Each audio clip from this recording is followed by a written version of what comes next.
Hi, I'm Jamie Holme. I was a contestant on Masterchef The Professionals 2021. I've collaborated with Meadows Honey to create 10 dishes which you can check out on their website. So for the tempura shrimp bao, this is basically a brioche, but I've taken on the recipe in a Japanese way. So the bread is slightly fermented, but it's also enriched with butter.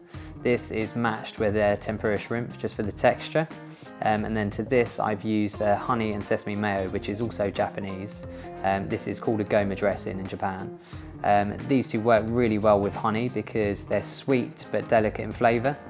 For this one I've used the organic acacia honey, which works really well with shrimp, with seafood, just like a white wine, nice and light. So yeah, these two work perfectly together. Check out my 5 savoury dishes on Meadows Honey's website.